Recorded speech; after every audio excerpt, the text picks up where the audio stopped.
Hi friends, welcome to our Kutti Vandu channel. இப்போ பார்த்தீங்கன்னா America, Israel and ஈரானுக்கு பார்த்தீங்கன்னா பெரிய ஒரு போரே நடந்துகிட்ருக்கு. இப்போ நடக்கிறதெல்லாம் பார்த்தா மூன்றாம் உலக போரே வந்து கிளம்ப போதாட்டுக்கு, ஏன்னா அந்தளவுக்கு வந்து நடந்துகிட்ருக்கு.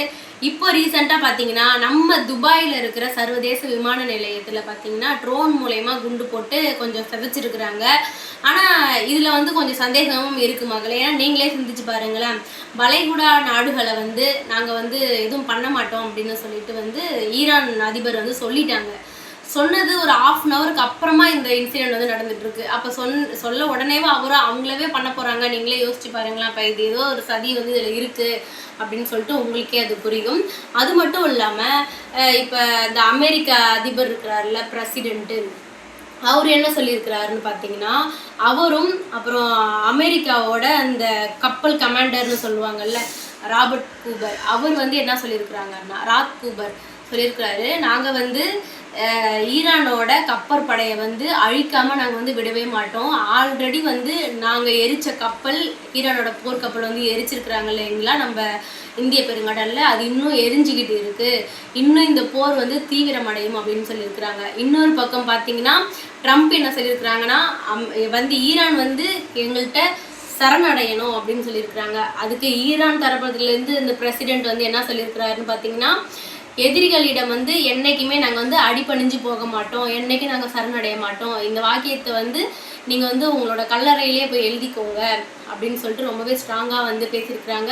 அது மட்டும் இல்லாமல் வளைகுடா நாடுகளை வந்து தாக்க மாட்டோம் அப்படின்னு சொல்லிட்டு பேசியிருக்கிறாங்க. இன்னொரு விஷயம் என்ன சொல்லியிருக்கிறாங்கன்னா, நீங்கள் வந்து தாக்குனீங்கன்னா மறுபடியும் நாங்களும் தாக்குவோம் அப்படின்ட்டு சொல்லியிருக்கிறாங்க. நீங்கள் தாக்காத வரைக்கும் ஃபைன், நீங்கள் தாக்குனீங்கன்னா மறுபடியும் நாங்கள் தாக்க தான் செய்வோம் அப்படின்னும் அது சொல்லியிருக்கிறாங்க. இப்போ வந்து இப்போ ரொம்ப ட்ரெண்டிங்காக போயிட்டுருக்கிற நியூஸ் என்னன்னு பார்த்தீங்கன்னா, நம்ம இந்தியாவில் ஈரானோட கப்பல் இருக்குங்க மக்களே. அது எங்கன்னு பார்த்தீங்கன்னா நம்ம கேரளாவில் இருக்கிற கொச்சினில் வந்து இருக்குது. அதுக்கு அப்படியே அமெரிக்கா வந்து ரொம்ப இது பண்ணிட்டாங்க, இந்தியா வந்து ஆதரவு தராங்களா அப்போ இந்த போருக்கு அப்படின்னு சொல்லிட்டு வந்து அது ஈரானுக்கு ஆதரவு தராங்களான்னு சொல்லிட்டு பேச ஆரம்பிச்சிட்டாங்க. ஏன்னா கொச்சின் துறைமுகத்தில் பார்த்தீங்கன்னா இப்போ IRIS 11 அப்படின்ற போர்க்கப்பல் வந்து இருக்குது. தொழில்நுட்ப காரணமாக கோளாறு ஏற்பட்டுருச்சு. அப்படிங்கிறதுனால ஈரான்லேருந்து இந்தியா கிட்ட பார்த்தீங்கன்னா பெர்மிஷன் கேட்டிருக்கிறாங்க. ஸோ அங்கேருந்து இங்கே வந்துருச்சு கப்பல். 4ஆம் தேதியே வந்து இப்போ கொச்சி துறைமுகத்தில் தான் இருக்குது. அங்கே இருக்கிற கப்பற்படை வீரர்கள் 182 பேர் சம்திங்ஸ் இருக்கிறாங்க. அவங்க எல்லாமே இந்தியாவால் வந்து சேவாக்கப்பட்டு அங்கே கொச்சியில் இருக்கிற அந்த கப்பற்படை வீரர்களோட வந்து ஹாஸ்டலில் வந்து அங்கே தான் தங்கியிருக்கிறாங்க. முழுக்க வந்து இந்தியா தான் பாதுகாப்பு தந்துட்டுருக்கு. இதுக்கு வந்து ஈரான் வந்து ரொம்பவே தேங்க்ஸ் பண்ணியிருந்தாங்க. ஏன்னா இங்கே விசாகப்பட்டினத்துலேருந்து கப்பற்படை பயிற்சி முடித்து போன ஒரு போர்க்கப்பலை குண்டு போட்டு அமெரிக்கா வந்து சுக்குநூறாக்கிடுச்சு. கிட்டத்தட்ட 87 பேர் வந்து இறந்துட்டாங்க. ஏன்னா அவங்க வந்து ஒன்றுமே பண்ணாதவங்க, இங்கேருந்து பயிற்சி முடிச்சுட்டு ஈரானுக்கு போன கப்பல் தான், போர்க்கப்பல் தான் அது. அதையே வந்து துவம்சம் பண்ணிடுச்சு. இந்தியா வந்து இதையே வந்து சொல்லி காட்டிருந்தாங்க. இந்தியாவுக்கு வந்து உதவி கேட்டு வந்துட்டாங்கன்னா அவங்கள வந்து எங்களால் வந்து வெளியே போக சொல்ல முடியாது. அதனால தான் நாங்கள் வந்து ஆதரவு கொடுத்துருக்கோம் அப்படின்ட்டு வந்து சொல்லியிருக்கிறாங்க. நீங்கள் வந்து இங்கேருந்து போன கப்பலை தாக்குனீங்கல்ல, அதுக்கு பதிலாக தான் அங்கேருந்து வந்த கப்பலுக்கு வந்து நாங்கள் ஆதரவு கொடுத்துருக்குறோம் அப்படின்னு சொல்லிட்டு சொல்கிறாங்க. சரிங்க மக்களே, இந்த 2 வாரம் பற்றி நீங்கள் என்ன நினைக்கிறீங்க? இது வரைக்கும் கிட்டத்தட்ட 1562 பேர் வந்து இந்த 2 இதுலேயும் சேர்த்தே பார்த்தீங்கன்னா பலியாகிருக்கிறாங்க. கிட்டத்தட்ட 1500 இராணுவ வீரர்கள் இறந்துட்டாங்க. 2 நாட்டுக்கும் இடையே தான் வந்து போரே நடக்குது.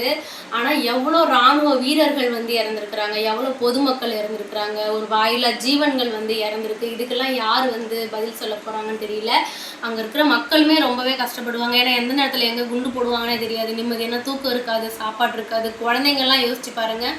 ஆல்ரெடி ஈரானில் சொல்ல முடியாத வழி 122 குழந்தைங்கள் வந்து இறந்துட்டாங்க, ஒரே இடத்துல போட்டு புதைச்சாங்க.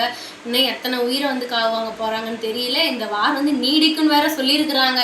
இப்போதைக்கு முடிகிற மாதிரி தெரியல. இப்போ வேற 3 புது ஒரு ஐடியா வந்து கையில் எடுத்துருக்குறாங்களாம் வார் பண்ணுறதுக்கு அமெரிக்கா. எங்கே போய் முடிய போகுதுன்னு தெரியல. நிறைய அப்பாவி ஜனங்கள், இந்த இராணுவ வீரர்கள்லாம் இருக்கிறாங்க, அவங்களோட குடும்பத்தெல்லாம் யோசிச்சு பாருங்கள் எப்படி இருக்குன்னு சொல்லிட்டு. என்ன நடக்க போகுதுன்னு தெரியல. அடுத்தடுத்து நடக்கிறத பார்ப்போம். இப்போ பேசிகிட்டு இருக்கிற நேரத்தில் கூட எங்கேயாச்சும் குண்டு போட்டுட்ருப்பாங்க, சொல்ல முடியாது நம்மளால். ஸோ இந்த போரை பற்றி நீங்கள் என்ன நினைக்கிறீங்க? இறந்தவங்களுக்கு எல்லாத்துக்குமே நம்ம வந்து ஒரு பிரார்த்தனை பண்ணிக்கலாம், அவங்களோட ஆத்மாலாம் சாந்தி அடைய வேணும்னு சொல்லிட்டு. ஸோ இந்த வீடியோ நான் வந்து இதோட முடிக்கிறேன்.